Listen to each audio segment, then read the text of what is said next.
Sumaya from the Emirates. Sorry, Sheikh, I'm a little bit nervous, and I've been married for 16 years and I have 3 kids. So in my life, whenever there is a problem, uh, my husband will not solve the issue. Instead, he will just send me my home and will not call me. He will not take the expenses for 1 year or more than that. And he will come back after 1 year. Yeah, after that, he will come back and we will return like to the normal life. This already happened 3 times in my life, and I felt more worthless and I don't want to be burdened for my family, so I went with him. And right now I'm in the same situation, and I'm in UAE and he is in India now, and for 5 months he is not calling me. Yeah, he's not taking the expense or nothing like that. As we are having a rental agreement for before 2 months, he just did that. And alhamdulillah, I have got a courage to do the online classes, and I'm little bit earning for my ourselves, for me and my children. And for 2 months I'm taking the complete expenses of my family. And this time I didn't make any attempt to call him, yeah, to convince him. So everyone are blaming me like I'm not taking the responsibility, like I'm not calling him or I'm not convincing his family. So it is like a mental torture for me, and I want to know that am I sinful, Sheikh? Yeah, for not calling him. Yeah, I'm afraid that if it happens again, yeah, if I call him, that I'm afraid that it will happen again. So Sheikh, can you give me any advice that what should I do? Okay, first of all, such issues are not solved in a Q&A on TV.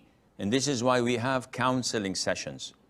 But in counseling sessions, I can listen to more details, I can ask you more questions, and maybe we have to sit and talk to the husband himself. This is not possible here. So I'll give you the sequence. This usually works. Number one, you've been married for 16 years with 3 kids, and he has done this 3 times.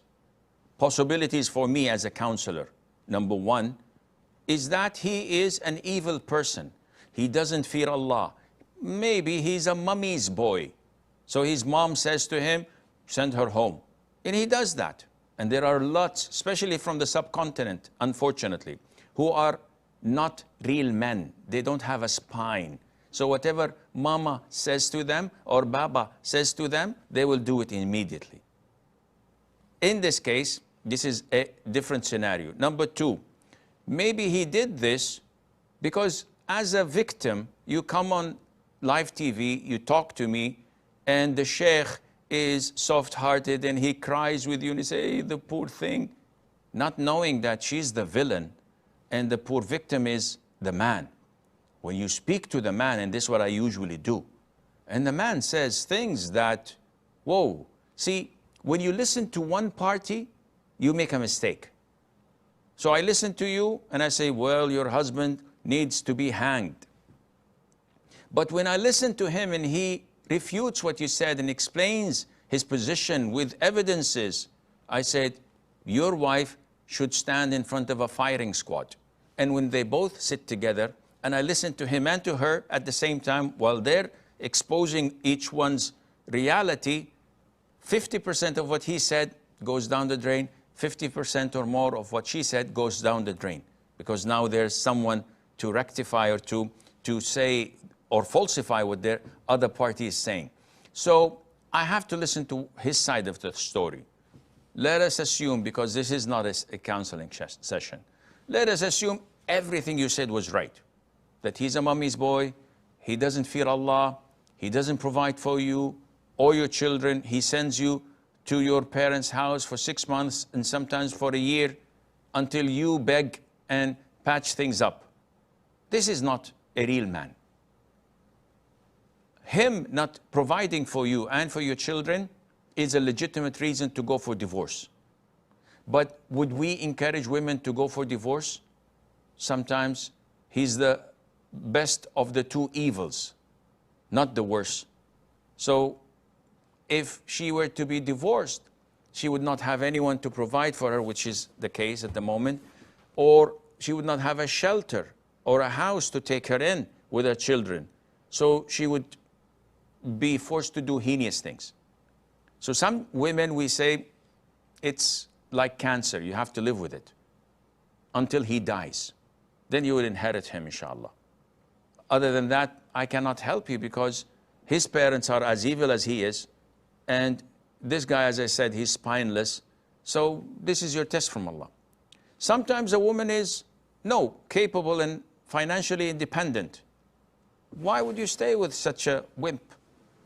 Someone who treats you like trash, if what you're saying is true. See, all of these things are a cocktail, depending on the situation, which I'm unable to determine at the moment. So this is your choice. This is your life. Now, am I sinful for not calling him? If you're not the oppressor, if you're not the wrongdoer, why would I call him if he treats me like this? I'm giving him an alibi. I'm giving him an excuse to repeat and do this every time he doesn't feel good or he doesn't like what I do. So is this a kind of a life? Is this a marriage? No, it's not. And believe me, Allah would not leave him alone. If you're listening to me, I doubt you listen to some sheikh from Saudi Arabia like myself, especially the one who insults men when they're wrongdoing. But if you were listening to me, wallahi, Allah will not leave you alone. You can do whatever you want to this woman and to your children. You can oppress them like hell. No problem in that. Go ahead. Don't ever think for a moment that Allah is going to leave you alone. It's coming. If it did not come yet, wait for it. Wait for it and it'll come. But when the wrath of Allah comes, you would have wished that you would not have ever done such a thing to your wife and to your children. So may Allah make things easy for you.